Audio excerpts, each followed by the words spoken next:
मसूड़ों से खून आता है, हर बंदे का ये प्रॉब्लम है। और फिर कुछ मरीज़ों में मसूड़े जो हैं वो नीचे भी चले जाते हैं। तो ये बताइएगा कि ये मसूड़ों से खून किन वजूहात की वजह से आता है और ये नीचे क्यों जाते हैं?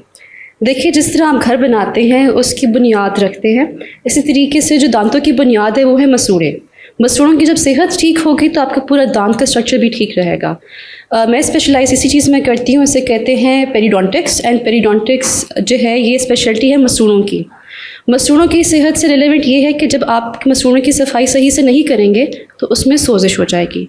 जब सोजिश होगी तो उससे खून निकलना शुरू हो जाएगा। जब खून निकलेगा तो वो डिज़ीज़ का साइन है। इस स्टेज पे आपको पता होना चाहिए कि आप कुछ काम ठीक नहीं कर रहे। जो आपको जिस तरीके से ब्रश करना चाहिए, दांतों का ध्यान रखना चाहिए, आप वो नहीं रख रहे। जब इस डिज़ीज़ को प्रोग्रेस करेगा, जब ये बीमारी खून से लेकर दांत मसूड़े का लेवल नीचे आने तक प्रोग्रेस कर जाएगी, इसका मतलब है कि सीरियस इशू आ गया है। मसूड़े से खून निकलने को हम जिंजिवाइटिस कहते हैं।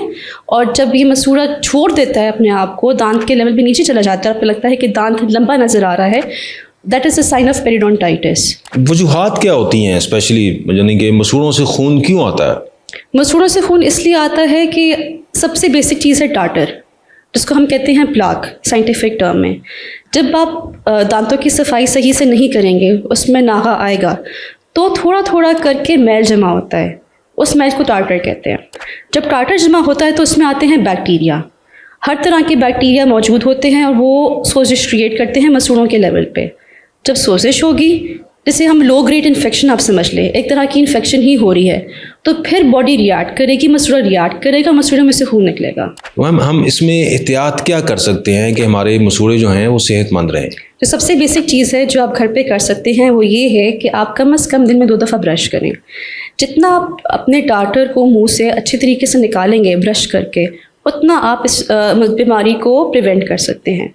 उसके अलावा आप कोशिश करें कि अगर आपकी अभी तक कोई बीमारी स्टार्ट नहीं हुई है तो आप डेंटल फ्लॉस यूज़ करें। फ्लॉस होता है धागा, जो हम मसूड़ों के बीच में लेके उसको फेरते हैं ताकि जो मसूड़ों के बीच में बारीक जगह पे जो टाटर फंसा हुआ होता है, प्लाक फंसी हुई होती है, उसको भी हम निकाल लें। नहीं, आमतौर पे लोग जो हैं वो नॉर्मल जो धागा होता है वो यूज़ करना शुरू कर देते हैं। तो आप काइंडली ये बताएं कि कौन सा धागा? डेंटल फ्लॉस होती है स्पेशलाइज्ड। डेंटल फ्लॉस आपको किसी भी फार्मेसी से मिल जाएगी, काफ़ी सारे ब्रांड्स की आती है। उसमें एक टाइप होती है जो वैक्स्ड होती है और एक अनवैक्स्ड होती है। आप दोनों टाइप्स यूज़ कर सकते हैं। ठीक है। उसको यूज़ करने का भी ख़ास तरीका होता है। बेशक यूट्यूब के वीडियोस देख लें, आपने सिर्फ अंदर बाहर नहीं इस तरह करना, आपको स्पेशलाइज तरीके से फिंगर्स के अराउंड रैप करके यूज़ करना होता है। अच्छा मैम, इसमें जो मसूड़ों की दूसरी कॉमन प्रॉब्लम है वो है कि मसूड़े नीचे चले जाते हैं। ये नीचे क्यों जाते हैं? मसूड़े नीचे इसलिए जाते हैं कि इसकी काफ़ी सारी वजूहात हो सकती हैं।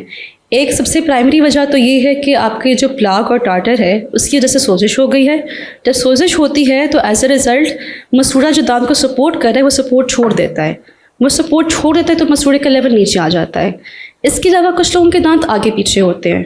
जब आगे पीछे होते हैं तो ऊपर वाले दांत नीचे वाले दांतों पे एबनॉर्मल फोर्स डाल रहे होते हैं। जब वो एबनॉर्मल फोर्स आती है तो as a result of that force आपका जो मसूड़े का लेवल है वो नीचे चला जाता है। इसके अलावा कुछ लोग ऐसे भी होते हैं जिनको ब्रेसेस लगी हुई होती हैं। अमूमन ब्रेसेस के बाद मसूड़े का लेवल नीचे जाना काफ़ी जो है आम चीज़ है, क्योंकि इसमें ये होता है कि आप जब ब्रेसेस लगते हैं तो दांतों पे और दांतों की हड्डी पे फोर्सेस पड़ती हैं। उस फोर्सेस की वजह से आपकी जो हड्डी जो सपोर्ट कर रही होती है मसूड़े को, वो जज्ब हो जाती है। जब वो हड्डी जज्ब होती है तो फिर मसूड़े का लेवल भी ऑटो हो जाता है। तो मैम, इसका कोई हल है कि अगर आपके जो है वो मसूड़े नीचे चले गए हैं तो वह क्या विदाउट सर्जरी इसका कोई हल है?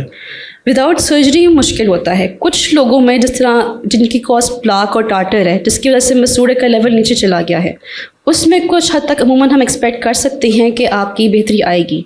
लेकिन उसके अलावा जिन मरीज़ों में ब्रेसेस का मसला है, जिनकी एबनॉर्मल फोर्सेस का मसला है, उसमें सर्जरी ही करनी पड़ती है। मैम, मसूड़े की सर्जरी कैसे करते हैं आप? हमारी फील्ड में जो है कि हमारी जो फील्ड है पेरियो, वो है 2 मिलीमीटर की। तो हमें बहुत बारीकी से, यानी कि आप 2 मिलीमीटर के सर्जन हैं? हम 2 मिलीमीटर के सर्जन हैं, बिल्कुल ऐसे ही है। तो हमें बहुत बारीकी में हम लूप्स, जैसे मैग्नीफाइंग ग्लास आप कॉमन टर्मिनोलॉजी में, वो पहन के हम सर्जरी करते हैं। हम माइक्रो इंस्ट्रूमेंट्स इस्तेमाल करते हैं और वो बहुत आपको डेलिकेट सर्जरी होती है। बहुत बहुत नाजुक बिल्कुल। सर्जरी। बहुत नाजुक सर्जरी होती है, लेकिन इसके रिजल्ट्स भी बहुत अच्छे आते हैं। दुनिया भर में जो पेरियो सर्जरी है, पेरिडोंटल सर्जरी, उसकी आजकल काफ़ी प्रोग्रेस हुई है because of use of these micro instruments. तो किन किन मरीजों को सर्जरी की तरफ जाना पड़ता? सर्जरी की तरफ काफ़ी मरीज़ जा सकते हैं। काफ़ी मरीज़ ऐसे हैं जो पेरिडोंटल सर्जरी से मुफीद हो सकते हैं। उसमें कुछ मरीज़ ऐसे होते हैं जिनकी स्माइल करने पे मसूड़े का शो ज़्यादा होता है, जिसे कहते हैं गमी स्माइल, कि आप स्माइल कर रहे हैं तो आपके गम्स काफ़ी ज़्यादा नज़र आ रहे हैं, उनमें हम ये सर्जरी करते हैं। कुछ बस मरीज़ ऐसे होते हैं जिनका दांत जो है, जो मसूड़ा है, वो दांत की सपोर्ट छोड़ देता है और नीचे चला जाता है, वो सर्जरी से फ़ायदा उठा सकते हैं। इसके अलावा जो शोबिस के लोग हैं या जो बिल्कुल 100% जो है, जो लोग अपनी स्माइल के बारे में, एस्थेटिक्स के बारे में ज़्यादा पर्टिकुलर होते हैं, उनमें ये स्टेप भी आता है कि अगर उन्होंने फॉल्स अपने विनियर्स करवाने हैं तो पूरा स्माइल डिज़ाइन में भी पेरिडोंटिस्ट का बहुत बड़ा रोल है कि वो आइडियल स्माइल के मुताबिक गम्स का भी डिज़ाइन करता है जो उस मरीज़ के तो आप कॉस्मेटिक सर्जरी भी कर रहे हैं इसको गम्स की? बिल्कुल 100%। ठीक हो गया, बहुत शुक्रिया मैम, थैंक यू।